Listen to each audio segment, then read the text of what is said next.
2 words, Revo Fitness. Here's a few more. Simple, 24/7, reformer Pilates, body scanners, massage chairs, squat racks, free weights, pin and plate loaded equipment, no lock-in contracts, no bullshit. All of that and more from just $9.69 a week. That's surprisingly affordable. Join now at Revo Fitness Shenton Park or download the Revo Fitness app. RevoFitness.com.au or find the Revo Fitness app in the App Store. Welcome to the Fear and Greed Business News Afternoon Report for Wednesday, the 12th of February 2025. I'm Sean Aylmer.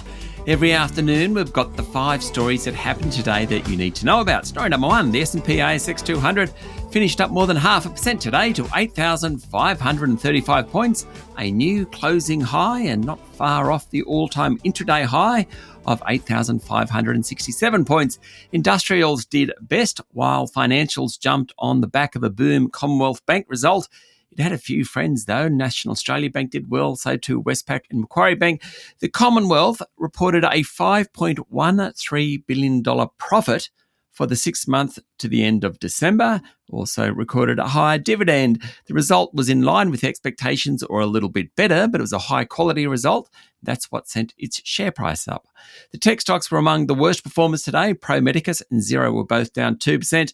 A few notables: the share price of Computershare jumped 15% after its half-year profit beat expectations, and management flagged an upgrade in full-year profits. Suncorp's share price jumped 1.5% after the insurer's net profit rose to $1.1 billion in the first half. That's up from $582 million. The big jump was thanks to a one-off gain from the sale of its bank to ANZ. Story number 2, the Prime Minister has led a chorus of criticism over a video involving 2 nurses from Sydney in hospital uniforms, one of whom threatened to kill Israeli patients and refuse them medical care. The PM characterised the video as driven by hate, disgusting and vile. He's spoken to the Australian Federal Police to offer whatever assistance is required for the New South Wales Police investigation. The New South Wales government says the pair will never be allowed to work for the state's health system again as it looks into the incident. Story number 3, one of Australia's biggest gold miners, Evolution Mining, is rewarding shareholders for a much higher price for the precious metal, tripling its half-year dividend.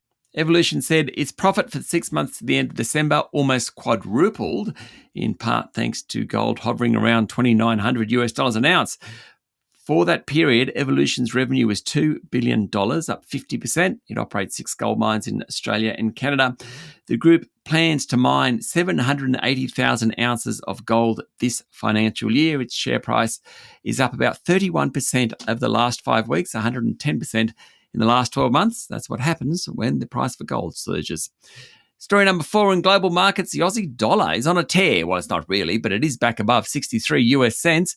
That came despite the US Federal Reserve Chair Jerome Powell overnight saying he's in no hurry to cut rates in the US. Oil prices are higher as signs emerge that sanctions against Russian oil exports are kicking in. That helped the local oil companies like Santos and Woodside today. And story number 5, there's almost too many stories out of the US and the Trump administration to go through them all.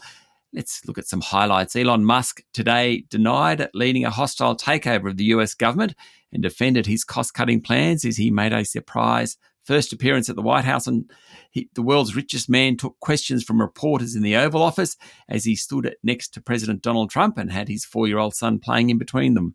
He admitted to being incorrect in some of the things he says, but broadly described sweeping government cuts as common sense measures that are non-draconian or radical. Meanwhile, Donald Trump has again insisted that the US will take control of the Gaza Strip. He was talking after he met with Jordan's King Abdullah, who has rejected the proposal. And in related news, Israel's Prime Minister Benjamin Netanyahu has warned Hamas he will end the ceasefire in Gaza and resume fighting if the Palestinian group does not return our hostages by Saturday noon. Mr. Netanyahu said he had ordered Israeli forces to amass inside and around Gaza in response to Hamas's announcement that it was postponing freeing more hostages until further notice. That's it for the afternoon report for Wednesday, the 12th of February, 2025. Make sure you hit follow on the podcast. We'll be back tomorrow morning with the Thursday edition of Fear and Greed Business News. I'm Sean Aylmer. Enjoy your evening.